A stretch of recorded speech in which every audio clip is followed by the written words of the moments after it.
Bora falar sobre anarquia? Mas olha, talvez não do jeito que a gente está acostumado a pensar. A proposta aqui é olhar para essa ideia de um jeito diferente, como algo bem pessoal, um estado de espírito. Pensa rápido, quando alguém fala anarquia, qual é a primeira imagem que vem à cabeça? Para muita gente, né, é isso aí, caos, desordem, destruição, uma bagunça generalizada. Só que esta análise traz uma ideia bem radical. E se a anarquia de verdade não for sobre destruir o Estado lá fora, mas sim sobre desmontar o Estado que a gente carrega aqui dentro de nós? Para a gente entender essa lógica, o ponto de partida é sacar que o Estado não é só uma instituição, um prédio em Brasília, um conjunto de leis. Ele também é uma mentalidade, um jeito de pensar que a gente acaba absorvendo. Tem um pensador anarquista, o Murray Bookchin, que colocou isso de um jeito muito claro. Ele diz que o Estado é, no fundo, um estado de espírito, uma mentalidade que nos ensinam para a gente conseguir organizar a realidade. Ou seja, a nossa aceitação da autoridade começa na cabeça. Vira uma lente através da qual a gente enxerga o mundo. E é aqui que a discussão fica interessante. Basicamente, a gente pode comparar duas formas de pensar. De um lado, essa mentalidade que podemos chamar de estatista, que se baseia em representação, controle e muitas vezes no medo.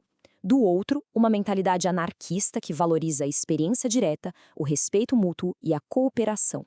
Essa mentalidade estatista funciona assim. A gente se acostuma a deixar que autoridades ou sistemas falem por nós. Para isso dar certo, ela cria um monte de caixinhas, de rótulos para as pessoas. E o problema é que, ao fazer isso, ela pode acabar distanciando a gente da empatia, criando uma barreira entre nós e a experiência real das coisas, sabe? Mas isso tudo pode parecer muito teórico, né? Acontece que a ideia central aqui é que essa mentalidade anarquista não é uma utopia distante. Pelo contrário, é algo que a gente já pratica no dia a dia, muitas vezes sem nem se dar conta. O coração disso tudo é um conceito chamado apoio mútuo.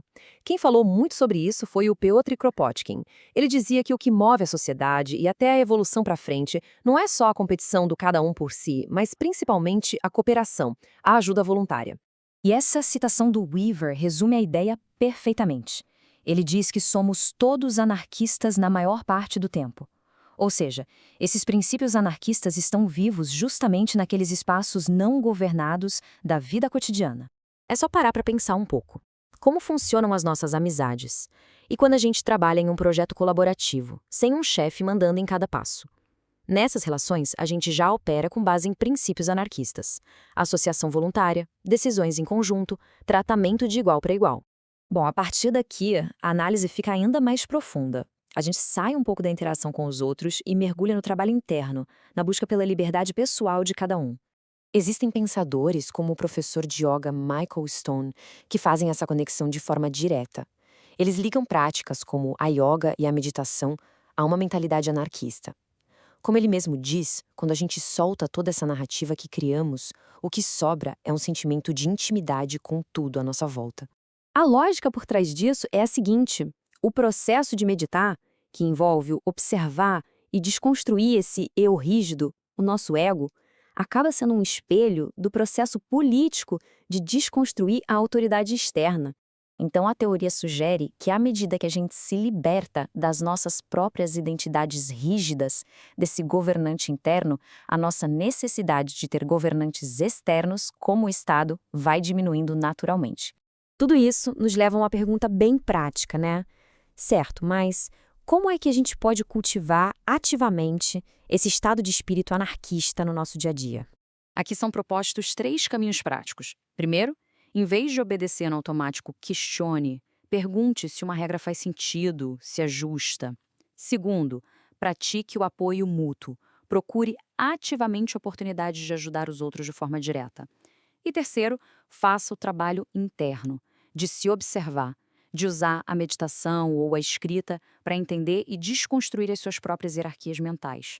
E o ponto principal aqui é que não se trata de alcançar um destino final perfeito.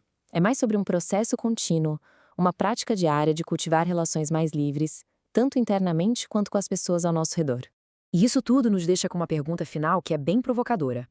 Se o Estado é também uma mentalidade, um jeito de pensar, então será que a revolução mais profunda de todas não começa na verdade por dentro?